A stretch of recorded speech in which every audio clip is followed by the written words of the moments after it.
ॐ विश्वं दर्पणदृश्यमाननगरी तुल्यन्निजान्तर्गतं पश्यन्नात्मनि मायया बहिरिवोद्भूतं यथा निद्रया यः साक्षात् कुरुते प्रबोधसमये स्वात्मानमेवाद्वयं तस्मै श्रीगुरुमूर्तये नमः इदं श्रीदक्षिणामूर्तये बीजस्यान्तरिवाङ्कुरो जगदिदं प्राङ्निर्विकल्पं पुनः मायाकल्पितदेशकालकलना वैचित्रचित्रीकृतं मायावीव विजृम्भयत्यपि महायोगी वयस्वेच्छया तस्मै श्रीगुरुमूर्तये नमः इदं श्रीदक्षिणामूर्तये तस्मै श्रीगुरुमूर्तये नमः इदं श्रीदक्षिणामूर्तये। ॐ सहना भवतु सहनौ भुनक्तु सह वीर्यङ्करवावहै तेजस्विनावधीतमस्तु मा विद्विषावहै। ॐ शान्तिः शान्तिः शान्तिः। सदाशिवसमारम्भां शङ्कराचार्यमध्यमाम् अस्मदाचार्यपर्यन्तां वन्दे गुरुपरम्पराम्। ॐ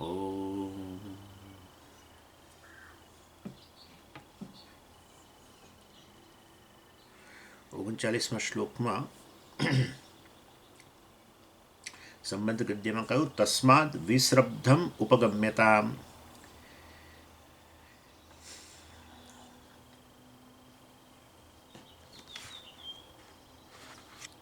આ જે બધા શ્લોકો અત્યારે જે ચાલે છે એની અંદર સુરેશ્વરાચાર્યજી આત્મા અને અનાત્મામાં અહંકાર, આત્મા અહંકાર વચ્ચેનો વિવેક, અને એ પ્રયત્ન કરી રહ્યા છે કે અહંકાર જે છે એ અનાત્મા છે, આત્માનો ધર્મ નથી.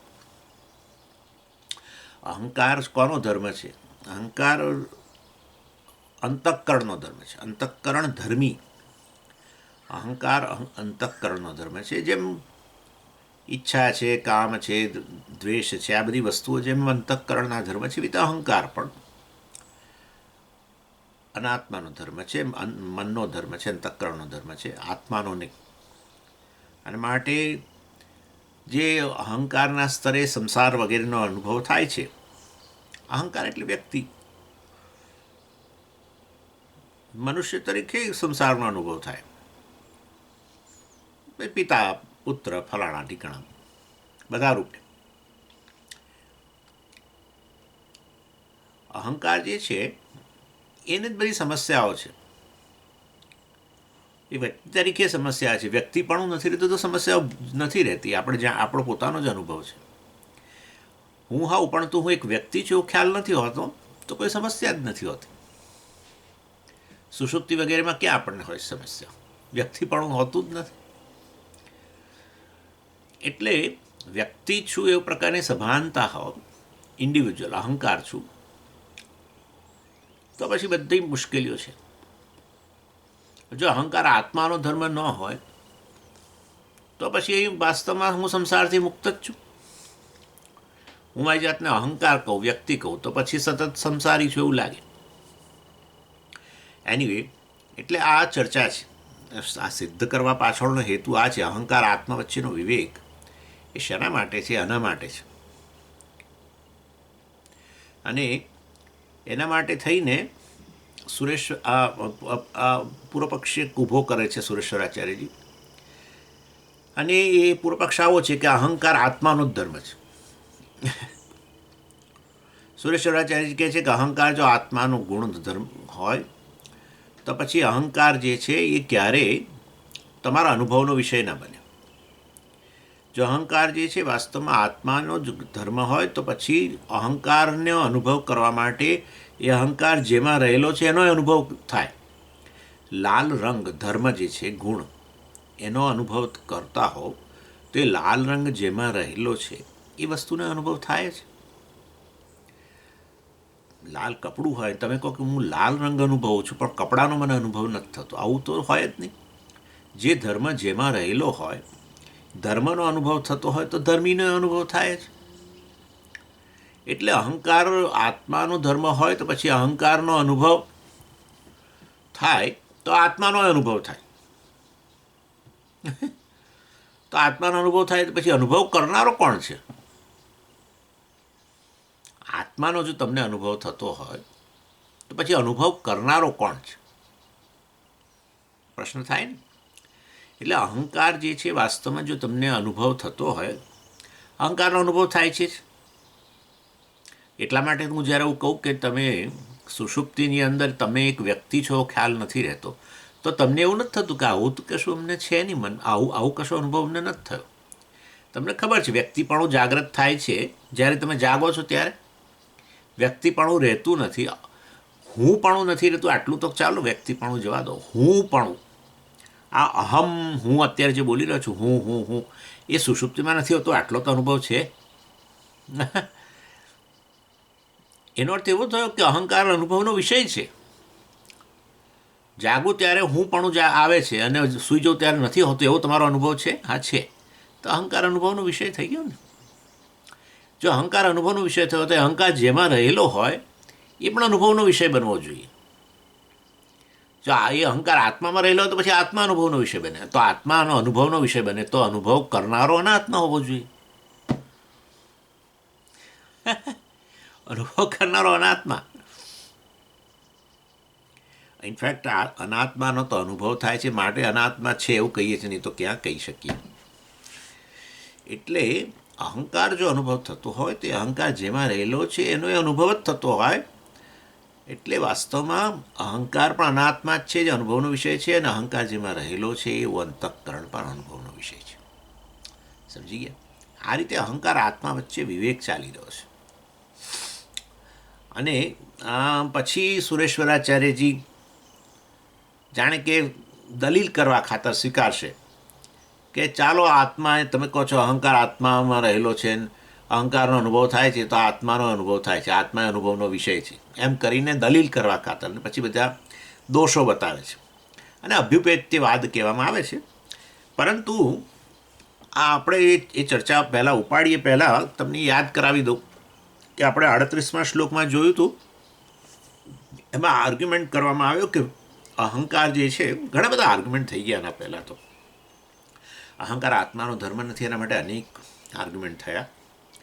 અને છેલ્લે 38મા શ્લોકમાં આપણે જોયું કે અહંકાર જે જો ધર્મ હોય ને ધર્મી આત્મા, તો બંને અહંકાર જે ધર્મ છે અને આત્મા જે ધર્મી છે એ વિરુદ્ધ સ્વભાવના હોય તો એ પછી વાસ્તવમાં એક જગ્યાએ ન રહી શકે. ધર્મ ધર્મીમાં રહેલો હોય બરાબર, પણ ધર્મ અને ધર્મી વિરુદ્ધ સ્વભાવના હોય તો એ ધર્મ ધર્મીમાં કેવી રીતે રહી શકે? અહંકાર છે જડ છે. કેમ? આ કહ્યું તો ખરું કે અંતઃકરણ અહમ વૃત્તિ ઉત્પન્ન થાય છે. અહમ વૃત્તિ સુષુપ્તિ કાળે નથી હોતી, એટલે અહમ વૃત્તિ અંતઃકરણ લય પામે છે, અહમ વૃત્તિ લય પામે છે. અંતઃકરણ જડ છે કે ચેતન છે? જડ જ છે. એ તો આત્માના સન્નિધિને કારણે, આત્માની ઉપલબ્ધિને કારણે અંતઃકરણ ચેતનવંતું બને છે. બાકી અંતઃકરણ તો જડ જ છે, સૂક્ષ્મ મહાભૂતોમાંથી બનેલું છે. માટે અહમ વૃત્તિ એ જડ જ છે, માટે અહંકાર જડ છે. હવે અહંકાર જડ હોય અને આત્મા ચેતન હોય તો એ અહંકાર આત્મામાં કેવી રીતે રહેલો હોય? વિરુદ્ધ સ્વભાવની વસ્તુઓ કેવી રીતે જોડે રહે? આ આપણે આર્ગ્યુમેન્ટ કર્યો હતો અને એની અંદર આપણે જોયું હતું. અને એમાં આ આચાર્યએ ઉદાહરણ આપ્યું હતું, શૈત્યમ અગ્નિમ ન સિસૃપ્તતિ સિસુપ્સતિ. આ તો સસલું સસાપા સાસુ એના જેવું આખી બોલાતું જ નથી. સિસૃપ્સતિ એટલે મને એક જણે કહ્યું હતું કે આવું શું કે સસલાનું સસા સાસુ સાસુ એમ કરીને બોલો તો મારાથી ન બોલાયો. સસવાળું હોય છે ને કે શું આપણે ગુજરાતીમાં બોલાવડાય આપણી પાસે. આવી રીતે કંઈક પાપડથી છે, પાપડ કે સમથિંગ ભૂલી ગયો તો, પણ તો આવું બોલાવડાવે. નાના હતા ત્યારે એ બધી રમતો બહુ રમતા.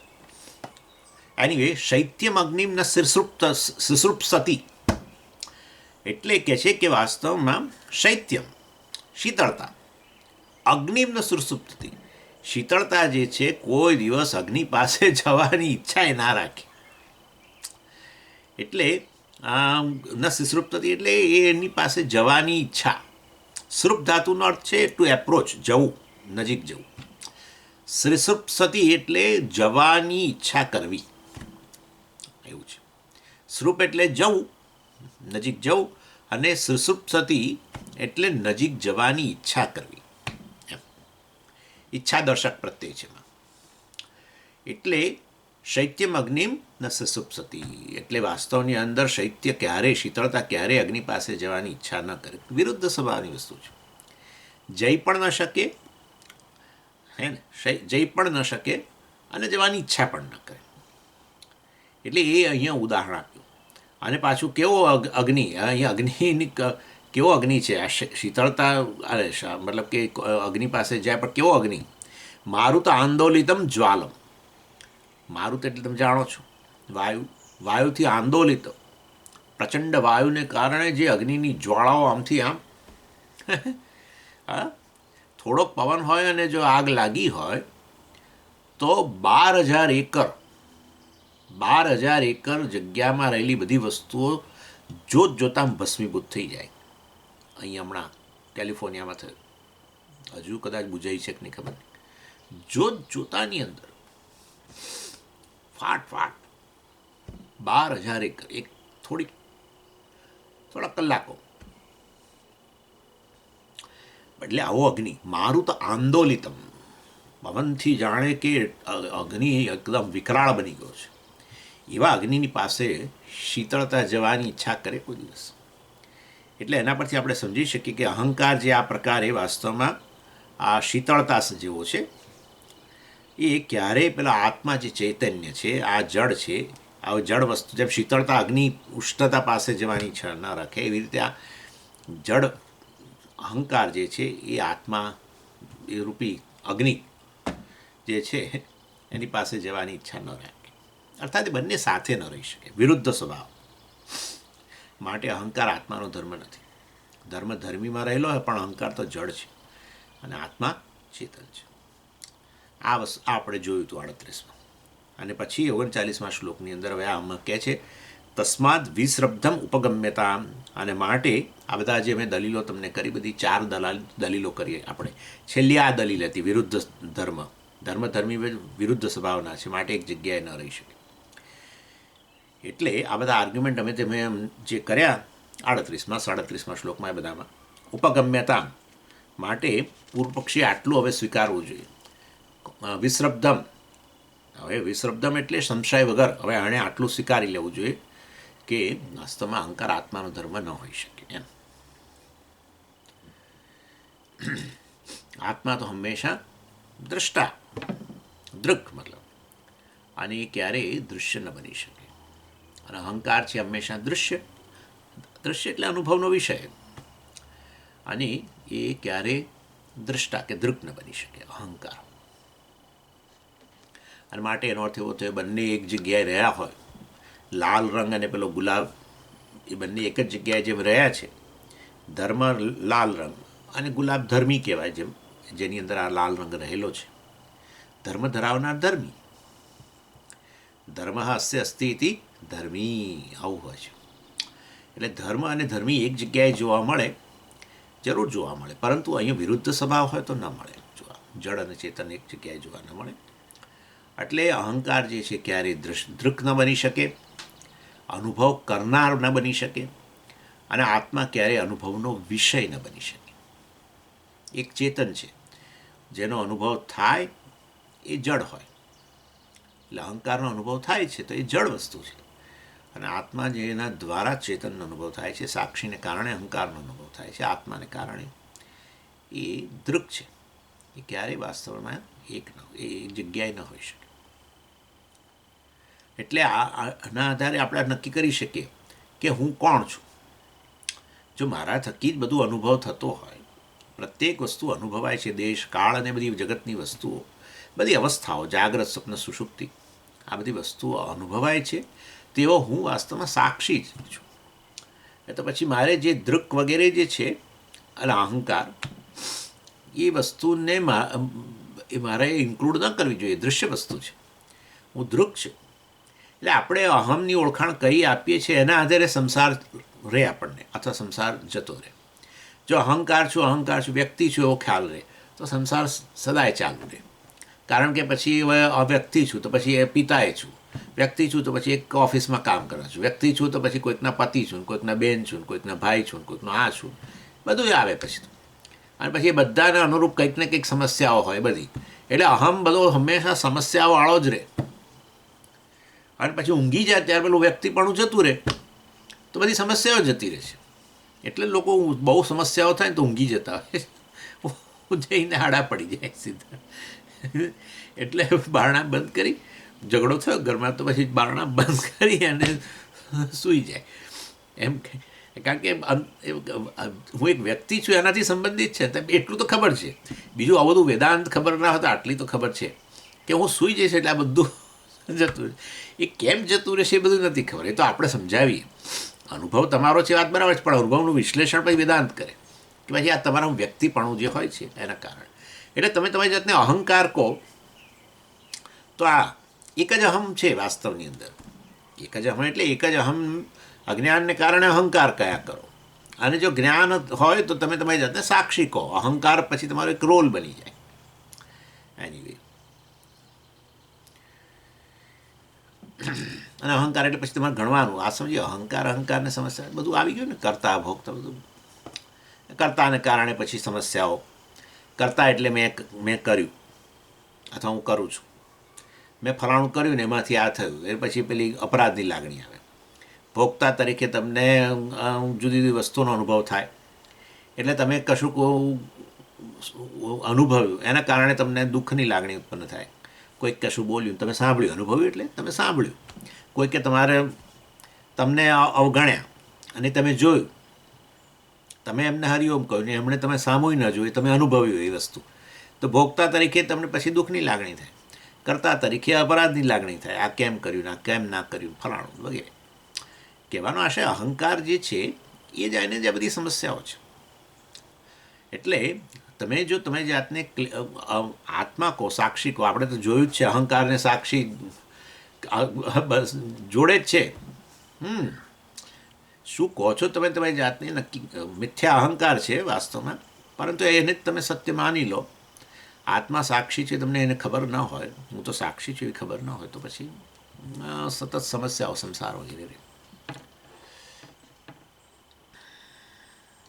એટલે જે પેલું ઉપગમ્યતામ જે કહ્યું હતું ને કે પૂર્વ પક્ષી આ વસ્તુ સ્વીકારવી જોઈએ, એ વસ્તુને વધારે હવે અહીંયા ભારપૂર્વક આચાર્ય કહી રહ્યા છે 39મા શ્લોકમાં.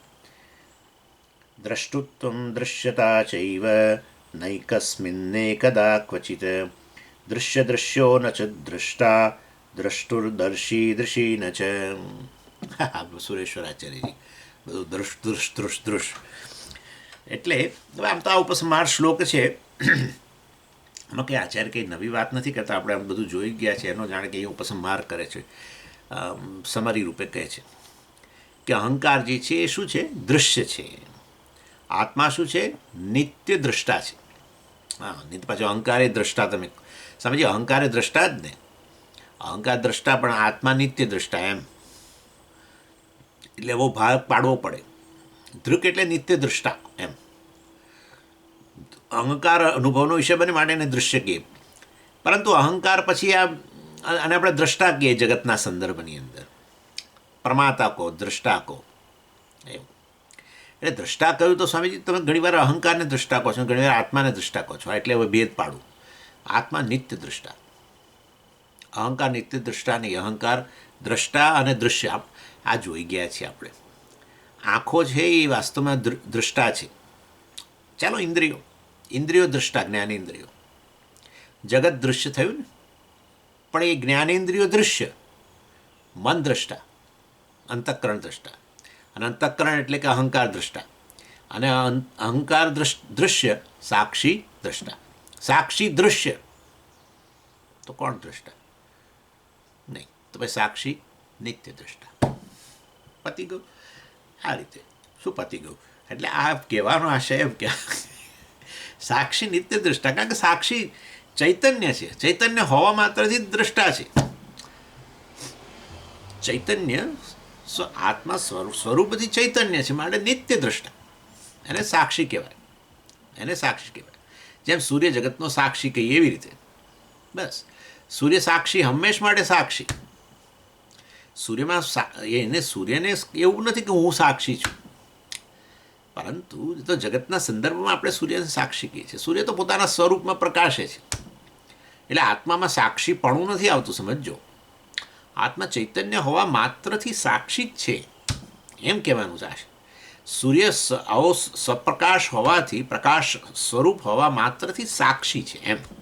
સૂર્યમાં સાક્ષીપણું આવતું નથી. એટલે સૂર્ય તો વાસ્તવમાં પ્રકાશનો પુંજ છે. બસ એ જગતના સંદર્ભમાં આપણે પછી એને કહીએ કે હોય તો જગતનો સાક્ષી કહેવાય એમ. બાકી સૂર્યની પોતાની દ્રષ્ટિથી સાક્ષીપણું ના કહેવાય આમ તો ખરેખર. સમજ્યા ને?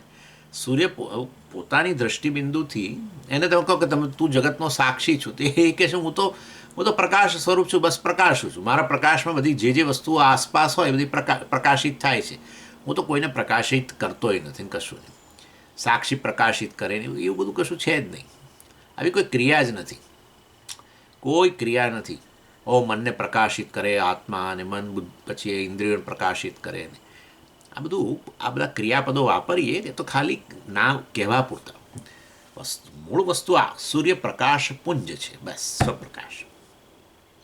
આત્મા આવો છે, સ્વયં પ્રકાશ છે, બસ ચૈતન્ય છે. એની હાજરી માત્રથી જ અંતઃકરણ એટલે કે અહંકાર પ્રકાશિત થાય, ને અહંકાર પ્રકાશિત થઈ અને હવે પ્રકાશક બનીને ઇન્દ્રિયો અને પછી જગતને પ્રકાશિત કરે. સમજી ગયા? એટલે આ રીતે ક્યારેક અહંકારને દ્રષ્ટા કહીએ તો તમારે સમજવાનું કે આપણે પેલા દૃગ્દૃશ્યના આધારે નિત્ય દ્રષ્ટા નહીં. અહંકાર પોતે પણ, અંતઃકરણ પોતે પણ એટલે અંતઃકરણ જ્યારે આવી રીતે પ્રકાશિત થાય ને આત્માથી ત્યારે અંતઃકરણમાં અહમ વૃત્તિ ઉત્પન્ન થાય. એટલે આપણે કહીએ અહંકાર એ પ્રકાશિત થયો એમ. અને પછી અહંકાર પ્રકાશિત થયો એટલે અહમવૃત્તિ પ્રકાશિત થઈ અને તો દર્પણ જેવું છે માટે અહંકાર હવે પ્રકાશક બન્યો, દ્રષ્ટા બન્યો, અને પછી ઇન્દ્રિયો અને બધી વસ્તુઓને પ્રકાશિત થઈ, જગતને પ્રકાશ. એટલે એ રીતે પછી એને ગણવામાં આવે. સાક્ષીની દૃષ્ટિથી તો અહંકાર પણ શું બની ગયો છે? દૃશ્ય જ છે. આટલું સ્વભાવથી કેવો છે? જડ જ છે. એ તો ચૈતન્ય સ્વરૂપ જ છે, ચૈતન્ય સ્વરૂપ છે જ નહીં એમ. એટલે અહંકાર અંતઃકરણનો ધર્મ છે. અહમ વૃત્તિ એ તો અંતઃકરણનો ધર્મ છે. એ અહંકાર આત્માનો ધર્મ નથી, એ આપણે સમજાયું. એટલે આચાર્ય હવે આ જે પેલું ઉપગમ્યતામ કહ્યું ને એમણે કે પૂર્વ પક્ષી હવે આ સ્વીકારી લેવું જોઈએ કોઈ પણ પ્રકારના સંશય વગર કે ખરેખર અહંકાર આત્માનો ધર્મ નથી. એ વસ્તુને વધારે અહીંયા સ્પષ્ટ કરી રહ્યા છે 39મા શ્લોકમાં કે આત્મા હંમેશા નિત્ય દ્રષ્ટા છે. અહંકાર જે છે એ વાસ્તવમાં દૃશ્ય છે.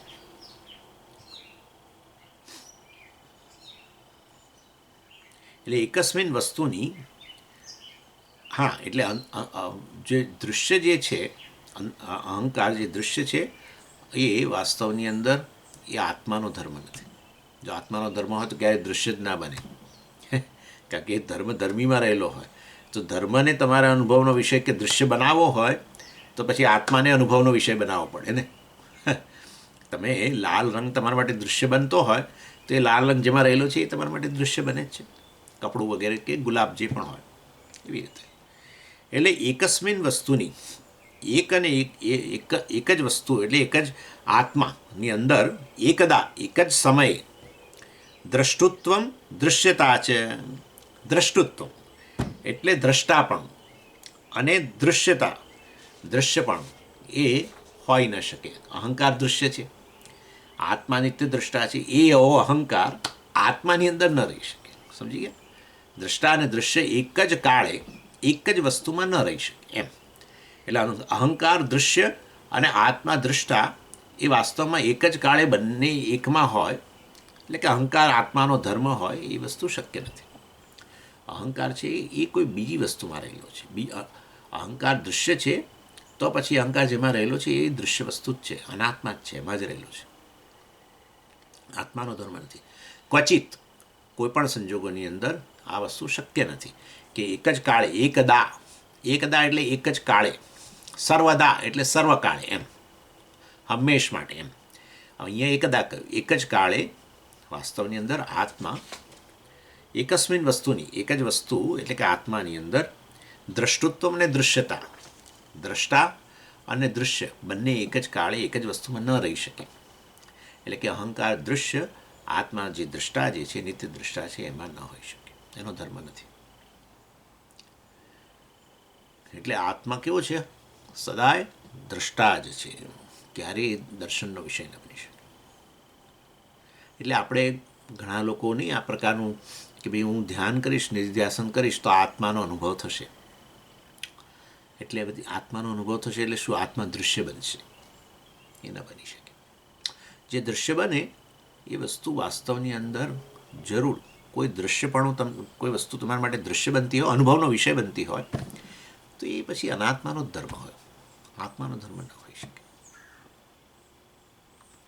ઇવન કરતાપણું, ભોગતાપણું બધું જ. એટલે જ આપણે કહીએ છીએ કે હું સૂઈ ગયું ત્યારે આ કરતાપણું, ભોગતાપણું નથી રહેતું, બોલીએ છીએ. મતલબ આપણે જાગ્યા ત્યારે કહીએ કે ભાઈ હું તો કરતાપણું કે ભોગતાપણું કશું નહોતું, હવે જાગ્યો એટલે કરતા ભોગતા બનું છું. એટલે આ કરતાપણું, ભોગતાપણું જે છે એ પણ અવર જવર કરે છે, એ અહંકારના જ ધર્મો છે. કે પ્રમાતાપણું, ચાલો પ્રમાતા બનવું, તો જાગ્રત કાળે બનવું પ્રમાતા. ઊંઘમાં ક્યાં પ્રમાતા છે? પ્રમાતા હોવું તો પછી કોઈ જ્ઞાન થાય. પ્રમાતા એટલે જાણનારો. જો ઊંઘમાં જાણનારો હાજર હોય તો કોઈક ને કોઈ વસ્તુ જાણવાનો વિષય બને. કશું જાણતા જ નથી. પ્રમાતાએ હાજર નથી ને કોઈ પ્રમાણે હાજર નથી, ઇન્દ્રિયો વગેરે હાજર નથી, અંતઃકરણે સૂઈ ગયું છે, લય પામ્યું છે, અને જ્ઞાનના વિષયો જગત વગેરે એ બધું ગેરહાજર છે. એટલે વાસ્તવમાં પ્રમાતા, કરતા, ભોગતા પણ બધું છે અવર જવર કરે છે. આવું તમને ખબર છે, તમારો અનુભવ છે આવો, તો પછી વાસ્તવની અંદર આ બધું શેનો ધર્મ હોવો જોઈએ? પ્રમાતાપણું જતું રહે છે જો અંતઃકરણ લય પામે તો, કરતાપણું જતું રહે છે જો અંતઃકરણ લય પામે તો, ભોગતાપણું જતું રહે છે જો અંતઃકરણ લય પામે તો. જેવા જાગીએ એટલે અંતઃકરણ જાગ્રત થયું, એની સાથે જ આ બધું આવે છે. મતલબ આત્માનો ધર્મ છે જ નહીં. આત્મા તો ત્યાં સુષુપ્તિમાં હાજર જ છે. આ બધું ગેરહાજર બને ત્યારે હું તો હાજર છું સુષુપ્તિમાં. એટલે વાસ્તવની અંદર હું ખરેખર કરતા ભોગતા પરમાતા નથી, અહંકાર નથી, નક્કી જ થઈ જાય છે. એ આત્માનો ધર્મ છે જ નહીં. આ બધો અહંકારનો ધર્મ છે અને અંતઃકરણના ધર્મ છે. અંતઃકરણ લય પામે તો આ બધું રહેતું નથી. આ રીતે સમજી શકીએ છીએ આપણે. અર્થાત જે વસ્તુ અવર જવર કરીએ, તમારો અનુભવનો વિષય હોય તો જ તમે અવર જવર કરનારી છે એમ તમને ખબર પડે ને, તો કેવી રીતે ખબર પડે? કોઈ વ્યક્તિ તમારા ઘરમાં પ્રવેશ્યું ને પછી હવે બહાર ગયું, તમે કહો કે હમણાં અહીંયા હતા અથવા હમણાં આવ્યા હતા અને પાછા ગયા, મતલબ એ તમારા અનુભવનો વિષય તો બન્યા નહીં. તો કેવી રીતે તમે કહી શકો અવર જવર કરે છે? સમજો આ વસ્તુ બરાબર. કેમ સમજો એટલે શું? મીન્સ નહીં તો સંસારમાંથી મુક્ત બનો ને બધો. એટલે આ બધો લોડ છે. આપણને એમ કે આ બધું સમજી બહુ કામ કરીએ ને એનો લોડ હોય છે. ખરેખર તમને કહું, કામ કરતાનો લોડ છે બહુ મોટો. કરતા તરીકે બધી મુશ્કેલીઓ છે, ભોગતા તરીકે મુશ્કેલીઓ છે. એન્ઝાયટી બધી ક્યાં છે? હું મારી જાતને કરતા કહું તો કશું કરવાનું, કોઈ ઘરે મહેમાન આવવાનું હોય અને તો આપણને થોડુંક રહે છે ને અંદર, તાણ રહે. 5 મહેમાનો આવવાના હોય, જમવાના હોય, આ તે બધું, તો આપણને કેવું થોડું તો જરા આમ એવું આવો એટલે રિલેક્સ ના હોય. બધા જાય અને પછી બધું પતી જાય ઘરમાં બધું, ત્યારે રિલેક્સ થઈ. એ વિચારવાનું કે સ્ટ્રેસ કોને આવે છે? એ પેલું કરતાપણું જતું રહે, ઊંઘી ગયા તમે સમજો, અને ના ઊંઘી જાઓ તો એ પેલું કરતાપણું જ્યારે પેલી આ પ્રિડોમિનન્ટ હતું, હવે આ બધું મારે કરવાનું છે, આ બધું જો કરવાનું છે, શું થશે. સ્વામી આવવાના હતો એ થાય આવું, સ્વામી ભિક્ષામાં આવવાના હતો આવું થાય. અરે શું થશે. ભલે સ્વામી બિચારા કે કંઈ ચિંતા ના કરશો, બધું જે છે બધું બરાબર છે, હું કશી તકલીફ નહીં આવે, પણ તોય ના. અને સ્વામીને બીજું શિબિર કરવાની હોય તો સ્વામીને ટેન્શન, અરે આ બધા લોકોને લઈ જવાના. ઇન શોર્ટ, કરતાને લોડ છે. જે કરતા પણ અવર જવર કરે છે, અંતઃકરણનો ધર્મ છે, અને એ તમારો અનુભવ છે. એ કરતા પોતાને જ માની લઈને, આત્માને જ કરતા માની લઈને આ બધી લોડ લઈને ફરીએ છીએ આપણે. વાસ્તવની અંદર ખરેખર કર્તાપણું પણ પ્રકાશિત થાય છે સાક્ષીથી. અંતઃકરણ પ્રકાશિત થાય સાક્ષીથી. અંતઃકરણના ધર્મો કરતા ભોગતાપણું પણ એ વાસ્તવમાં સાક્ષીથી પ્રકાશિત થાય છે. વેરી અહમ વૃત્તિ જ આ સાક્ષીથી પ્રકાશિત થાય છે.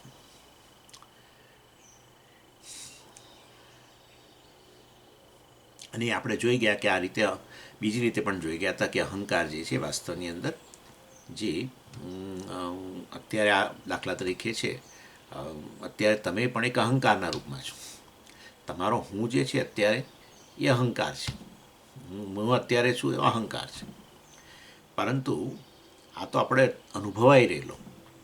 ગઈકાલે મેં આ કામ કર્યું હતું ને ગઈકાલે મેં ક્લાસ લીધો હતો ને એ બધું મેં કહ્યું હતું તમને, આ બધું સમજાવ્યું મેં તમને, એ પણ અહંકાર. કારણ કે દેશકાળ વસ્તુ મર્યાદિત હતો. અત્યારે પણ આ દેશકાળ વસ્તુ મર્યાદિત છે. આ દેશ, આ કાળ, આ ગુણધર્મવાળો. પરંતુ એ જ ગઈકાલે જેણે લીધેલો, ગઈકાલે જેણે આ કામ કર્યું, એ જ હું અત્યારે આ કામ કરી રહ્યો છું. તો પછી એ તો વાસ્તવની અંદર એ અહંકારથી અલગ સાક્ષી છે, ઓળખાયેલો. આ વસ્તુ હંમેશા યાદ રાખવી કે ખરેખર એક સાક્ષી સતત હાજર જ છે. એ સાક્ષી જ વાસ્તવમાં આ રીતે જે તે પરિસ્થિતિમાં અહંકારનો રોલ લઈને આ કામ કરે છે. અને એ અહંકાર લય પામી જાય ત્યારે પણ એ સાક્ષી હાજર રહે છે.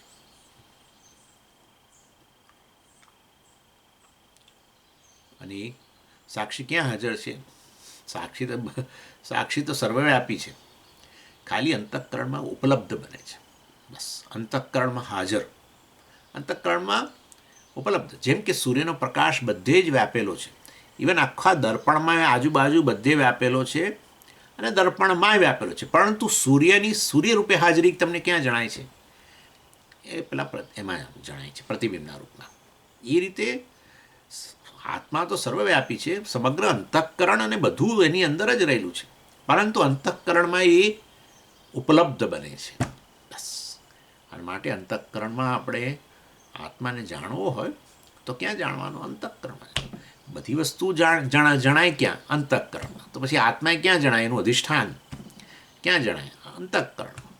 એ રીતે યો વેદ નિહિતમ ગુહાયામ પરમે વ્યોમ યહ વેદ નિહિતમ ગુહાયામ. આ અંદર ગુફા જે છે, ગુફાની અંદર નિહિતમ છુપાઈને બેઠો છે. પ્રત્યેક વૃત્તિ જે છે અંતઃકરણની વૃત્તિ જ પ્રકાશિત થઈ રહી છે. પ્રત્યેક અંતઃકરણની વૃત્તિ જ એના કારણે છે. એના અસ્તિત્વ પણ એટલે અંતઃકરણની પ્રત્યેક વૃત્તિમાં જે રહેલો છે, અહમ વૃત્તિ કહો કે ઇદમ વૃત્તિ કહો, બધી પ્રકાશિત થઈ રહી છે અને એમનું અસ્તિત્વ પણ જેનાથી થાય છે નક્કી, એવા સચ્ચિદ આત્મા ત્યાં હાજર જ છે. અને માટે એટલે ઉપલબ્ધિ સ્થાન કહેવાય અંતઃકરણ વગેરે. ત્યાં એ સાક્ષીને જાણવાનું. બાકી વૃત્તિના રૂપમાં રહેલો જે છે એ તો અહંકાર છે. અહમ વૃત્તિના રૂપમાં રહેલો. અહમવૃત્તિ લય પામી જાય તો પણ એ હાજર છે. અંતઃકરણ લય પામી જાય ત્યારે પણ એ હાજર જ છે. અંતઃકરણ જાગ્રત થાય, અહમવૃત્તિ જાગ્રત થાય તો અહંકારને પ્રકાશિત કરે.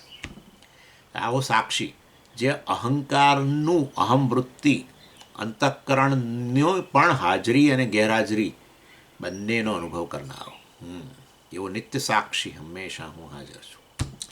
એવું ન માનશો કે અંતઃકરણમાં રહેલો છે, સર્વવ્યાપી છે. અંતઃકરણ, સંપૂર્ણ અંતઃકરણ, બધું. શા માટે અંતઃકરણ? બધું એની અંદર જ છે. પરંતુ અંતઃકરણમાં એ ઉપલબ્ધ બને છે. સૂર્યનો પ્રકાશ બધે હાજર જ છે. પરંતુ તમારે જાણવું છે કે આ બધું પ્રકાશિત થાય છે કોના કારણે થાય છે. તમારે સમજો કે ઉપર તમે નજર નથી નાખતા, તમે જગતમાં વિષયો બધા જોઈ રહ્યા છો, બધા પ્રકાશિત થઈ રહેલા છે. આ બધા વિષયો પ્રકાશિત થઈ, તમને થાય કે આ કોણ છે જેનાથી આ બધું પ્રકાશિત થાય છે? આ પાણી પ્રકાશિત થાય છે ને પેલું આ જમીને પ્રકાશિત થાય છે, મારું શરીર પ્રકાશિત થાય છે, આ બધું પ્રકાશિત થાય છે. એ પ્રકાશિત જેનાથી થાય છે એ વસ્તુ કેવી છે? એટલે પછી તમે એમ બધા જોતા જોતા તમે દર્પણ પાસે આવો ત્યારે તમે વાસ્તવમાં બરાબર હવે સમજી ગયો કે આની અંદર રહેલો છે એ બહાર વસ્તુ પ્રકાશિત નથી કરતો. સમજો, દર્પણમાં રહેલો છે એ બહારના આખું જગત પ્રકાશિત નથી કરતો. દર્પણમાં રહેલો છે એના આધારે હવે હું સમજી જાઉં, તો સૂર્ય જે છે એનાથી આ સમગ્ર જગત પ્રકાશે છે. એવો સૂર્ય આ દર્પણની અંદર ઉપલબ્ધ બને છે.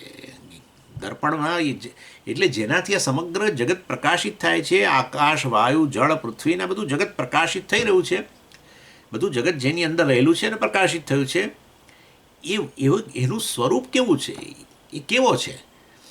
બસ તો અંતઃકરણ રૂપી દર્પણ પાસે આવો ત્યારે ખબર પડે, ઓ હું તો સાક્ષી છું, એનાથી આ સમગ્ર જગત પ્રકાશે છે, અર્થાત હું ચૈતન્ય સ્વરૂપ છું, બ્રહ્મ છું, પૂર્ણ છું, એનાથી આ સમગ્ર જગત પ્રકાશે છે. એટલે તમને શેના દ્વારા આ જ્ઞાન ક્યાં થયું? અંતઃકરણમાં ઉપલબ્ધ થયું. જેવી રીતે સૂર્ય વિશે, સૂર્ય જે પ્રકાશ સ્વરૂપ છે એનું જ્ઞાન કેવી રીતે થયું? દર્પણ પાસે આવ્યા ત્યારે. એ રીતે એટલે સમગ્ર જગત જે છે એને પ્રકાશિત કરનાર દર્પણમાં રહેલો છે, એ પ્રકાશિત કરનાર ન બોલાય. એ તો એનાથી કદાચ થાય પ્રકાશિત તો આ સામેની દિવાલ થાય. દર્પણમાં રહેલો છે એનાથી આખું જગત પ્રકાશે છે એમ ના કહેવાય. દર્પણમાં એ ઉપલબ્ધ બન્યો, હાજરી એની ખબર પડી આપણને કે આવો છે એમ. એટલે એવી રીતે સમગ્ર જગત પ્રકાશે છે.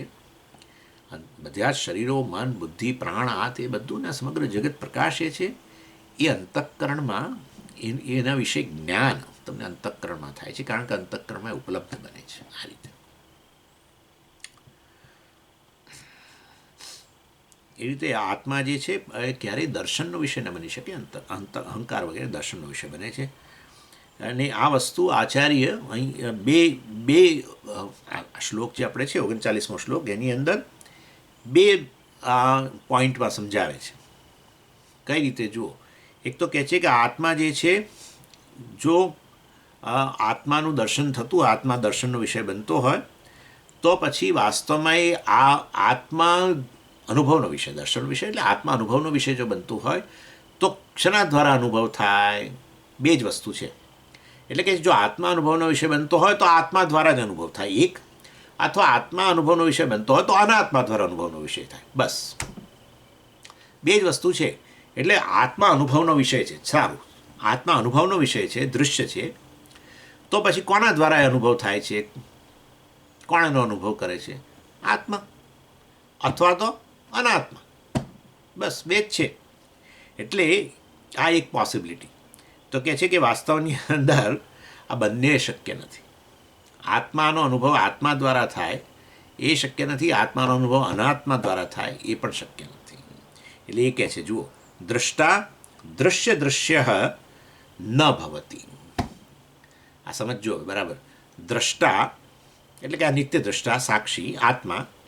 સમજો બરાબર. દ્રષ્ટા અહીંયા દ્રષ્ટા દૃશ્ય કે છે, એટલે દ્રષ્ટા એટલે તમારે આપણે આત્મા ગણી લેવાનો, દૃશ્ય એટલે અનાત્મા, અહંકાર ગણી લેવાનો. એટલે કે દ્રષ્ટા એટલે કે નિત્ય દ્રષ્ટા એટલે કે આત્મા દૃશ્ય ન ભવતી. એટલે આ આત્મા જે છે એ ક્યારે દૃશ્ય, ઓબ્જેક્ટ, આ વિષય, પેલો વિષય, સબ્જેક્ટ, ઓબ્જેક્ટ. એટલે આત્મા જે છે ક્યારે દૃશ્ય એટલે કે વિષયનો વિષય ન બની શકે. વિષયનો વિષય ન બની શકે. સમજી ગયા? સમજાય છે હું શું કહું છું? આત્મા જે છે અહીંયા દૃશ્ય કહે છે ને, એટલે મારે તમને વિષય કહેવું પડે છે, અનાત્મા. હવે હું તમને કહું કે આત્મા એ અનાત્મા ન બની શકે તો તમને થાય કે એ વિચિત્ર, આવું ના બોલાય. એટલે હવે વિષય કહું છું. આત્મા વિષયી, અને વિષયી એટલે અનુભવ કરનારો, અને બીજો છે વિષય, અનુભવનો વિષય. એટલે કે છે કે આત્મા, પોસિબિલિટી બે હતી ને, આત્મા એટલે કે વિષયી, અનુભવ કરનારો. એ કોના દ્વારા અનુભવાય છે? તમે કહો કે ના, આત્મા અનુભવનો વિષય બને, તો આત્મા અનુભવનો વિષય બને તો કોના દ્વારા? આત્મા દ્વારા કે અનાત્મા દ્વારા? તો કે છે કે આત્મા જો અનુભવનો વિષય બનતું હોય તો પછી અનાત્મા દ્વારા અનુભવનો વિષય બને અથવા આત્મા દ્વારા અનુભવનો વિષય. તો કે છે બંને શક્ય નથી.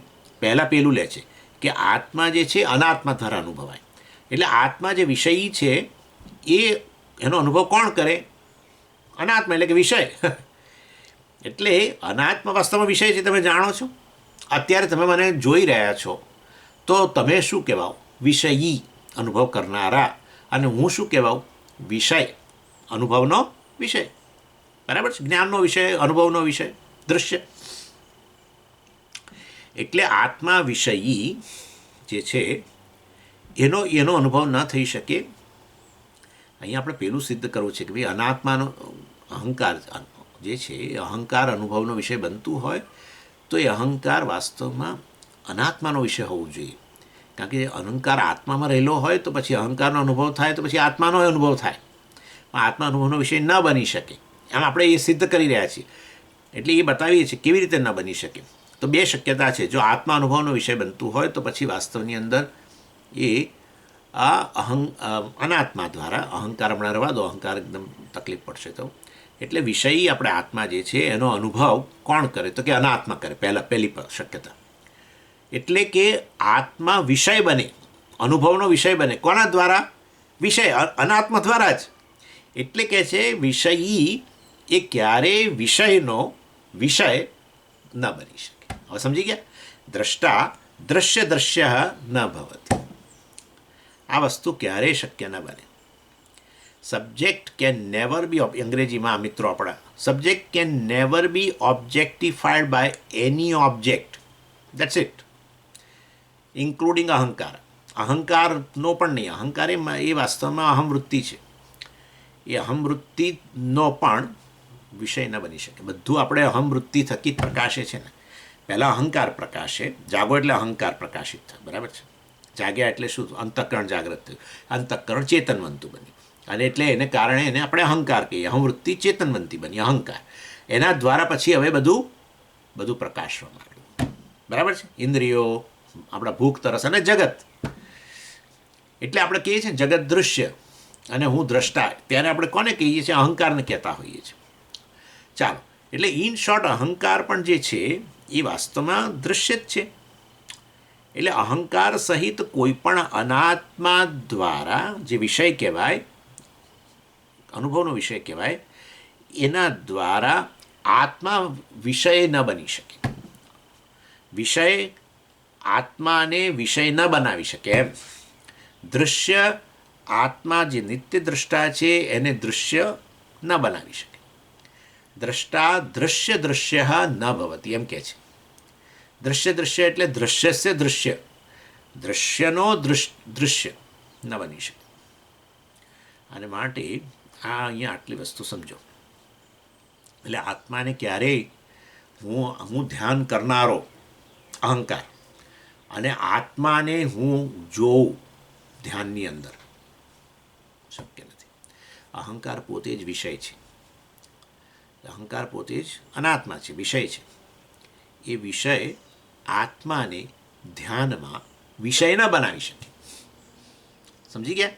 દૃશ્ય પોતે દ્રષ્ટાને ક્યારેય દૃશ્ય ન બનાવી શકે, એમ કહેવાનો આશય છે આટલો. ચાલો, એક પતી ગયું. એટલે આપણે પોસિબિલિટી બે હતી ને, કે આત્મા જો અનુભવનો વિષય બનતું હોય તો બે જ વસ્તુઓ દ્વારા બને. આત્મા અનુભવનો વિષય આત્મા દ્વારા જ બને, અનુભવ થાય, આત્મા દ્વારા આત્માનો અનુભવ થાય, અથવા અનાત્મા દ્વારા આત્માનો અનુભવ થાય. તો આપણે હવે આ પહેલું કાઢી નાખ્યું કે અનાત્મા આત્માનો અનુભવ ન કરી શકે. અનાત્મા જે દૃશ્ય છે એ આત્માને દૃશ્ય ન બનાવી શકે. એટલે કે આત્મા નિત્ય દ્રષ્ટા દૃશ્ય ન ભવતી. પતી ગયું? આઈ થિંક સમજાઈ ગયું હશે તમને. બીજું, તો આત્મા જે છે એનો અનુભવ આત્મા દ્વારા જ થાય, એમ જ ગણો. આત્મા જ દ્રષ્ટા, એને જ આત્મા દૃશ્ય બનાવે. બોલો, ચેમ્પિયન. એટલે કહે છે કે આત્મા જ કોના દ્વારા દર્શનનો વિષય બન્યો, અનુભવાયો? તો કે આત્મા દ્વારા જ અનુભવનો વિષય બન્યો. અરે આવું પણ ન બની શકે. કોઈ પણ સંજોગોમાં એક જ કાળે એક વસ્તુ દ્રષ્ટા અને દૃશ્ય ન હોઈ શકે. દ્રષ્ટા અને દૃશ્ય હંમેશા ભિન્ન હોય. એક જ કાળે એક જ વસ્તુ દ્રષ્ટા અને દૃશ્ય ન હોઈ શકે. બંને વિરુદ્ધ વસ્તુ છે. દૃશ્ય બનવા માટે એમ તો આમ બહુ સરળ છે, પરંતુ આવા આચાર્ય જે રીતે કહે છે એ રીતે મારે તમને કહેવું પડે.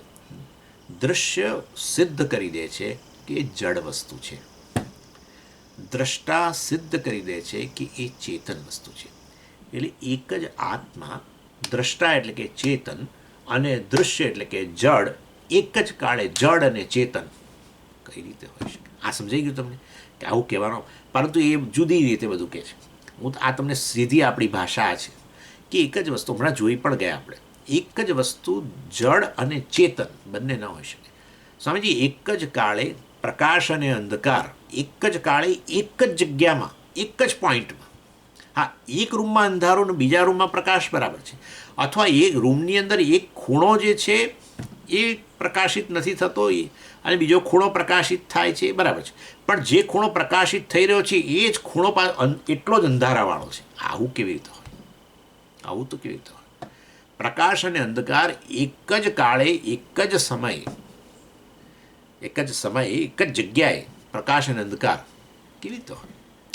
એટલે એક જ આત્મા દ્રષ્ટા અને એ દૃશ્ય, આવું ન બની શકે. એટલે કે દૃષ્ટુ દૃશી, આત્માનું ચૈતન્યપણું જે છે દૃશી એટલે દ્રષ્ટુ, હા, દ્રષ્ટુ દૃશી એટલે એનો સ્વભાવ, એટલે કે દ્રષ્ટાનો સ્વભાવ શું? ચૈતન્ય.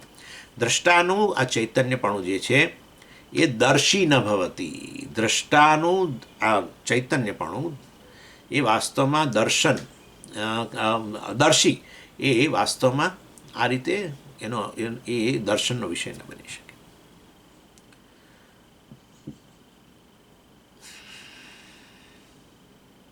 દ્રષ્ટાનું ચૈતન્યપણું દર્શી એટલે દર્શન કરનારો ન બની શકે. એટલે આત્મા ક્યારેય વાસ્તવની અંદર આત્માનું દર્શન ન કરી શકે, એમ કહેવાનો આશય છે. આત્મા જે દર્શન કરનારો છે, નિત્ય દ્રષ્ટા છે, એ ક્યારેય દર્શનનો વિષય ન બની શકે. એટલે આત્મા અનાત્મા દ્વારા પણ દર્શનનો વિષય ન બને, અનુભવનો વિષય ન બને, કે આત્મા ક્યારેય વાસ્તવમાં આત્મા દ્વારા પણ દર્શનનો વિષય ન બને. એ હંમેશા દ્રષ્ટા જ છે, નિત્ય દ્રષ્ટા છે. એટલે દ્રષ્ટુ દૃશી દર્શી ન ભવતી. આત્માનું ચૈતન્ય જે છે વાસ્તવમાં એ ક્યારેય દ્રષ્ટા ન બની શકે. કોના માટે દ્રષ્ટા ન બની શકે? આત્મા માટે. આત્મા દર્શનનો વિષય અને એ જ આત્મા દ્રષ્ટા પણ, એવું ન બની શકે. એમ દર્શી એટલે દ્રષ્ટા. મેં તમને પહેલાં ખોટું કહી દીધું. દર્શી એટલે દર્શનનો વિષય નહીં, દર્શી એટલે દ્રષ્ટા. એટલે આત્માનું ચૈતન્યપણું જે છે એ દર્શનનો વિષય, દૃશ્ય, અને એ જ આત્માનું ચૈતન્યપણું એ દર્શન કરનારો. આવું કેવી રીતે? એનો અર્થ કે ચૈતન્યમાં વિભાગ થાય છે અને એમાં એક ભાગ આવો દૃશ્ય રહે છે, એક ભાગ દ્રષ્ટા બને છે. આવું એક અખંડ ચૈતન્ય છે. વાસ્તવની અંદર આવું બની ન શકે. ચૈતન્ય, તમે બોલ્યા ને ચૈતન્ય, એના માત્રથી સંપૂર્ણ દૃશ્ય વસ્તુ જતી રહી. તમે ચૈતન્ય કહેતાની સાથે જ નિત્ય દ્રષ્ટા બની ગયો. સાક્ષી એને જ કહેવાય. કે તમે કહો કે હવે સાક્ષીને પણ સ્વામીજી કોઈક જોનારો છે, એના જેવી વસ્તુ છે. સાક્ષી માટે બધું જ સાક્ષ્ય છે, બધું જ પ્રકાશિત એનાથી થાય છે. સાક્ષી છે ચૈતન્ય સ્વરૂપ છે. એ ચૈતન્ય દર્શનનો વિષય ન બને. જો ચૈતન્ય દર્શનનો વિષય કે અનુભવનો વિષય બને ને તો એ ચૈતન્ય જડ થઈ ગયો. એટલે ચૈતન્યની અંદર જે દર્શનનો વિષય બને, દૃશ્ય બને, અનુભવનો વિષય બને, એ ભાગ જડ થઈ ગયો અને બીજો ભાગ દ્રષ્ટા. આવું તો ભાઈ ચૈતન્ય બોલાય જ નહીં. આવું હોય જ. આવું ત્યારે શક્ય બને કે વસ્તુ વિભાગવાળી હોય. એક ભાગ, મેં તમને કહ્યું હતું ને કે એક ભાગ છે, સમજી, એક જ શરીરમાં જુઓ, એક ખંજવાળનાર છે અને બીજો ખંજવાળવાનો વિષય છે ને? એક ખંજવાળ કરનારો વિષયી અને બીજો ખંજવાળનો વિષય છે કે નહીં? વિષય ને વિષય એક જ જગ્યાએ, બોલો. તેવી રીતે આત્મામાં વિષયી વિષય, દ્રષ્ટા દૃશ્ય, એવું બની જાય કે ના બની જાય? અરે ભાઈ, પણ આ શરીરની અંદર ભાગ છે. એક ભાગ, એક અવયવ બીજા અવયવને, અવયવવાળી વસ્તુ હોય એમાં શક્ય છે. અને અવયવવાળી વસ્તુ હોય એનો જન્મ થયો હોય,